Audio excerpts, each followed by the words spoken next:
As much as I'm in the corner of divorcees, as much as I'm all for helping anybody that's facing rejection after being divorced, I'm 100% pro marriage. If we could go above 100% on the scale, I definitely would. I love marriage. I'm all about marriage. However, there are situations where the marriage is beyond recovery.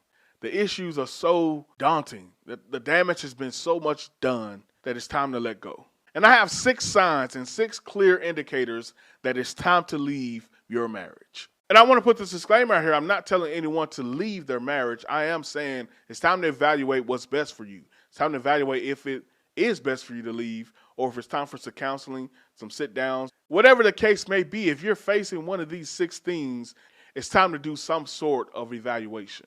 Number 1 is pretty obvious. It's abuse. If you are being abused, that's a clear sign that it's time for you to leave. And this is physical abuse, sexual abuse, and also emotional abuse. That's one we don't talk about a lot. That's one that men face a lot. That once you receive that, it's time to go. If you feel some sense of controlling behavior, that neglect, or even when it goes to financial abuse, if you're feeling those things in your marriage, it's time to really address if it's time for you to leave this thing or not. The second thing is different goals or values. Now, we're not talking about, we like to eat different things or we like to watch 2 different things on TV. No, we're talking about actual things that eliminate productivity within your family, within your marriage. The things that you cannot move forward on the same page, meaning they change religions on you. They have different sexuality ideas, or you guys have 2 different views on how you want to raise children. There are various amount of categories that you may have came into the marriage at one point on the same page, but now they have a completely different stance and viewpoint where you can't move on with that. You're like, hey man, this is a line in the sand moment for me. I can't move forward. I'm not being my complete self. I'm totally going against everything I am, everything I believe, based on supporting what your idea is. Those are the things I'm referring to. The third thing is stress. Now, you can go talk to your grandma, and she'll tell you that stress is the number 1 killer for anyone.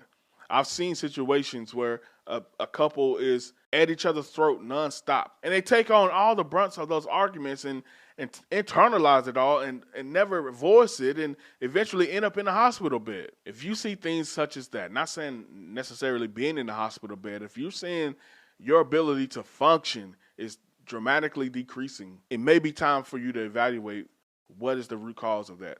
And more often than not, our spouse or our marriage is the root cause. So if you see this is really affecting your health, this is something you need to go into evaluation about. Number 4, lack of intimacy. Now this is a big one here because it's talking about true togetherness, true oneness with one another. This is more than just sex.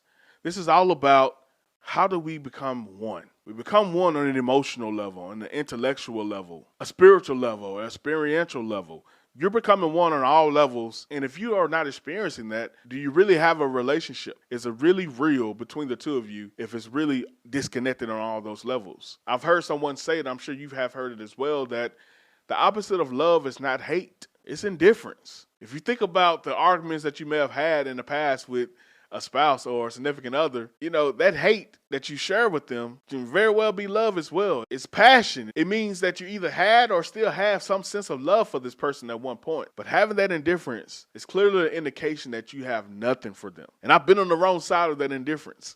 It doesn't feel good. It feels better when they're screaming at you than it does when they just say, whatever. So having this indifference in a marriage, it's a clear indication that you need to do some evaluating. Number 5, one-sidedness. One-sidedness is all about if you are the person that puts all the work in. There may be times through the years, hey, I got more strength than you on this time, and you got more strength than I do at this point. But if the entirety of the relationship, the entirety of the marriage is just one person doing everything, rather that be financially, emotionally, spiritually, experientially, if you're the person that coming up with all the ideas to do within a relationship, there's some indication that, man, there's something going wrong here. Of course, we all have our strengths and weaknesses within a relationship, but you want this sense of duality. You want this sense of give and take. You want this sense of we all are giving 100% to this relationship in order to make each other both fulfilled. No one wants to continually be the output and never get an input. Nobody wants to continually to give and never receive anything,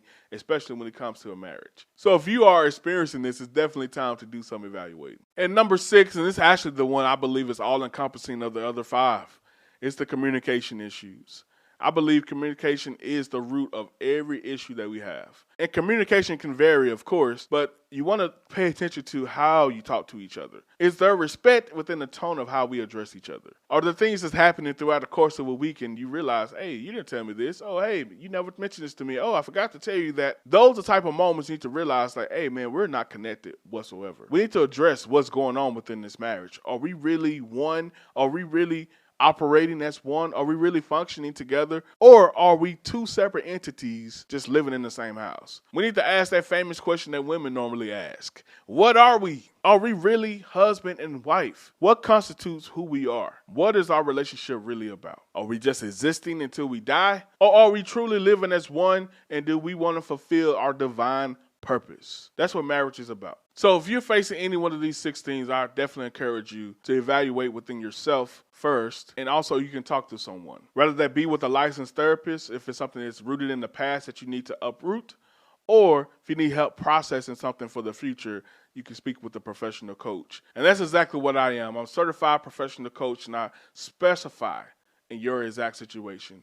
If you're looking to move forward from this divorce and face that rejection head on, I would love to be your coach. Hit me on my website, lifecoachingbyMel.com, on my email, melcoaching@yahoo.com. Hit me in the comment section if you need to. Whatever needs to happen, don't miss this opportunity to get over your rejection now. You don't have to wait. It don't have to be a long, drug-out process. You can do it today, and I want to walk along that path with you. Make the best decision for you today. And we'll see you next Wednesday at 6 p.m. Central Standard Time for the next episode of Rejection is a Bitch podcast. Let's grow.